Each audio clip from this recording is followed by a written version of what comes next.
14 दिन के अंदर चालान जमा कराना होता है पुलिस ने, और अभी तक एक सफ़ा भी अदालत में जमा नहीं करवाया जा सका, ताकि हमें भी मालूम हो सके कि आखिर हमने गद्दारी की क्या है।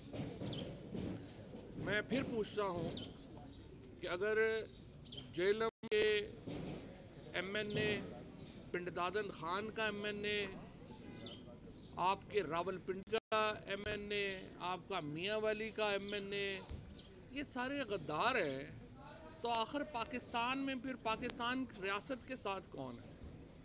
ये कितनी मकाना और इतनी, मैं समझता हूँ कि इसको क्या नाम दिया जाए कि अपने सियासी मुखालिफिन के ऊपर जिस तरह से गद्दारी के पर्चे पाकिस्तान में इस हुकूमत ने शुरू किए हैं, राना सनाउल्लाह एंड कंपनी ने जिस तरीके से किया है, उसके नतीजे में पाकिस्तान को एक बहुत बड़े बहरान का शिकार कर दिया गया। एक तरफ तो पाकिस्तान में ये तमाम गद्दारी के फतवे लग रहे हैं, एक तरफ पाकिस्तान में हर दूसरा शख्स जो है, अगर देखिए ना, अगर मैं पिंडदादन खान का MNA गद्दार है तो सारे जो मेरे वोटर हैं वो तो फिर गद्दार को सपोर्ट कर रहे हैं। अगर जेलम का MNA गद्दार है तो जेलम के MNA लोग तो फिर गद्दार को सपोर्ट कर रहे हैं।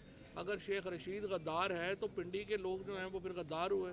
मियाँ वाली का इमरान खान गद्दार है तो फिर पूरा पाकिस्तान ही गद्दार है।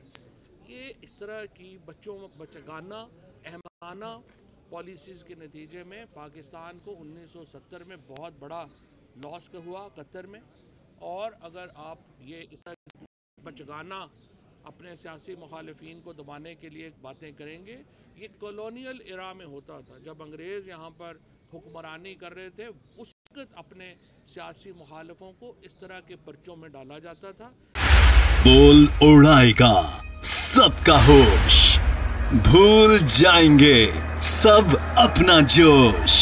देखिए पाकिस्तान की सबसे बड़ी PSL ट्रांसमिशन सकलैन मुश्ताक, रमीज राजा, सुहेब अलवी, जमील फारूकी और फहीम खान के साथ खेल का जुनून रोजाना रात 11 बजे सिर्फ बोल न्यूज पर।